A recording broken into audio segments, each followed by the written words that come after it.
alien na pasmado ang bunganga. Beep, beep, beep, beep, beep. Ang tagalupa na viral ang mukha. Bip, bip, bip, bip, bip. Bumibip, bip, bip, bip, bip, bip, bip, bip, bip, bip, bip, bip na ba? Ang lahat! Martian! Beep, beep, beep, beep. Enrico Pañero! Bip, bip, bip, bip, bip. Beep, beep, beep, Bip, beep, bip, bip, bip, bip.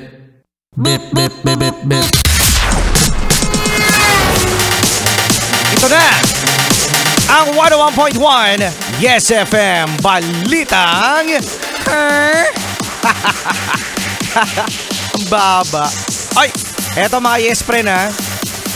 Sa mga merong mga singsing, yan, ito ay para sa inyo. Papa friendship ring o kaya naman ay wedding ring o kaya naman boxing ring o kaya sapi ring. May sapi ring ba?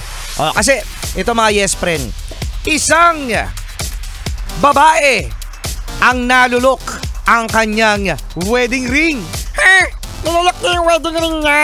Oo, nalulok niya yung wedding ring niya mga Yes Friend. Ito ay itong mag-asawa mga Yes Friend ay galing sa Pilipinas at magbabakasyon sa Thailand. So ngayon, itong babae, nung sila ay nasa hotel na mga Yes Friend, eh di itong si ate girl ay excited ng maligo. Oh lala! Oh, excited na maligo si ate. So ngayon, na nangyari mga Yes Friend, hinubad niya yung singsing niya. No? Hinubad niya yung singsing niya. Pagkatapos, ay uminom ng vitamins. Hala! Uminom ng vitamins. So ngayon mga Yes Friend, nung ininom niya na, no? Nalagok niya na, hindi niya na alam mga Yes Friend, na yung singsing pala ay kasama sa nalulok. Sa nalulok niya. Kasama. Oo, kasama, Martian. So, ano nangyari mga Yes Friend? Eto na nga.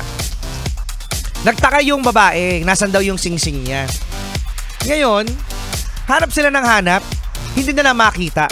At lumipas pa mga Yes Friend ang 2 araw para sila ay magpa-check up, o I mean yung babae ay magpa-check up para malaman kung maaring nalulok niya kasi hindi nila makita. Oo nga, kasi sila lang naman 2 yung nandun. Oo, sila lang naman yung 2 nandun sa room. So ngayon mga Yes Friend, nagpa-x-ray itong si ate mong girl. Nakita na yung wedding ring niya, Martian, nasaan? Nasa kanyang tiyan. Nasa kanyang tiyan? Oo, nasa kanyang tiyan. No? So ngayon mga Yes Friend, okay naman daw, no? Natawa-tawa pa nga daw itong mag-asawa. It's so funny, ang saya-saya. Oo, saya-saya. No? Tumawa pa silang 2 kasi hindi naman dinabdam kasi ni ate girl. Buti na lang maliit yung singsing. So ngayon, ang nangyari, sabi naman ng doktor mga Yes Friend, na mailalabas naman ni ate girl ang kanyang wedding ring sa pamamagitan ng, alam ko yan kung saan. Saan kaya, Martian? Saan pa? Saan? Doon sa prot. Ayun nga, sa Wepax. Oo, sa Wepax mailalabas ni ate ang wedding ring. Pero ito mga Yes Friend, sa mga nawawalan dyan ng alahas, no? Baka malay nyo nga, no? Nalulok nyo. Nalulok nyo rin yung alahas, kaya nawawala. Oh. Pero wag ka na mag-care, ate. O bakit?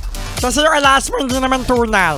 Oo nga, hindi naman daw hindi naman daw tunay. At yan ang ating Yes FM Balitang dito pa rin sa 101.1 Yes FM Solid.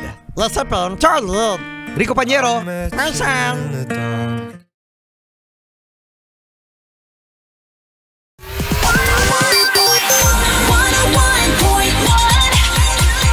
Yes FM.